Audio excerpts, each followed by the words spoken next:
Going through my videos in my phone, I realized I had a few recipes that I had done that I hadn't done an intro for. So I wanted to do that now. So this is officially an intro for my spaghetti slash marinara slash pizza sauce. Couldn't think of the word.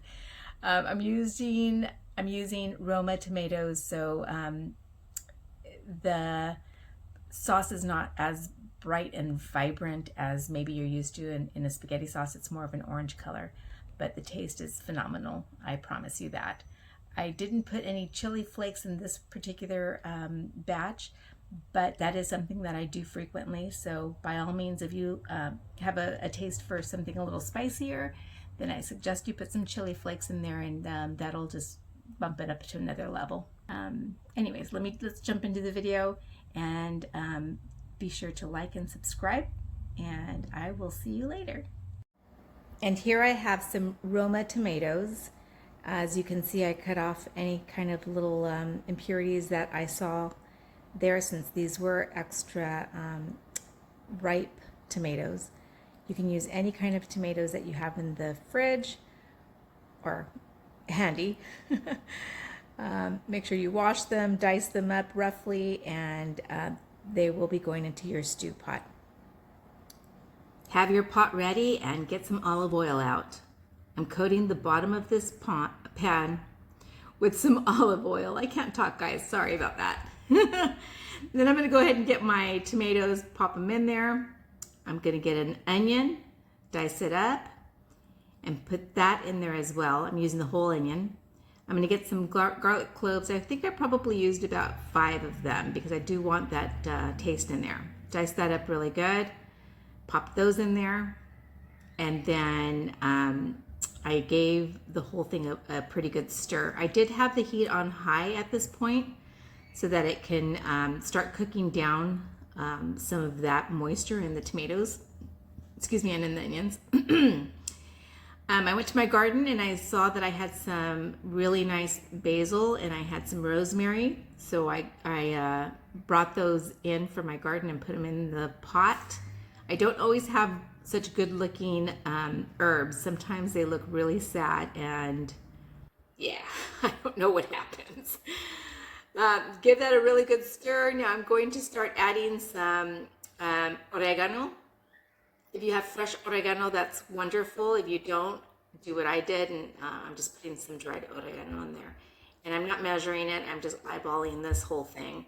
I've got some whole peppercorns, and I realized that, if I wasn't going to put this whole thing in my my blender, then I wouldn't put whole peppercorns, and instead I would use some pepper that's already been ground up. There I just added some more of the olive oil, and that just gives it some more of that authentic Italian flavor, in my opinion. Give it a good stir. You see how it's already breaking down? I've already turned down the heat at this point, so it's like at a nice little simmer. I am adding a tablespoon of sugar. If that seems like too much, then definitely add less, but I thought a tablespoon would be good because I felt like there was a lot of tomatoes and I wanted to make sure that I contrasted that acid.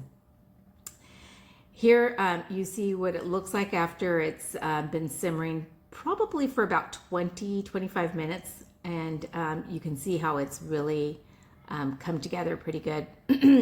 I still have a lot of the moisture, which I was pleased with. You don't want to cook it down so that you don't have moisture. You don't want to have to add water to this because that would ruin it would just dilute it. I would just give it to the dogs by then. Just kidding. Don't give it to the dogs, but don't add water to this. So what I'm doing now is I'm going to start ladling this into my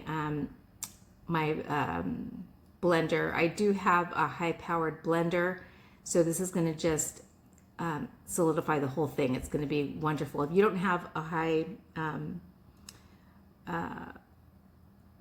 what am I trying to say? If you don't have a really good blender, then maybe put it in a food processor, or don't use the the peppercorns that they're not going to break down, because you don't want somebody to bite into a peppercorn and have all of that pepper in their mouth in one bite.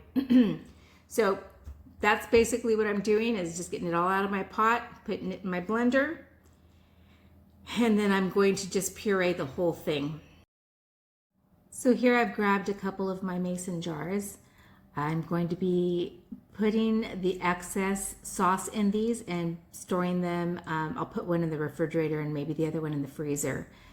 I have canned this stuff before. I don't really like canning it because it is kind of dangerous if you don't do it exactly right. So I just put it in the fridge and the freezer. So I have these so that I can use them for another day. And what I've done on the side is I cooked up some pasta. I browned some ground beef, and I'm just going to make a bowl of spaghetti here. Alternately, if you don't like doing it the way that I have, by just layering it, you could put it all in the pot and put your sauce in the pot and stir it all up, and that'll probably look more like the traditional spaghetti that you see. But I thought this was pretty this way. You can see the different layers. Anyways, there's my fresh basil. Very proud of that basil. She turned out perfectly. Hope you make this recipe. I hope you enjoy it. Please subscribe and comment below and let me know what you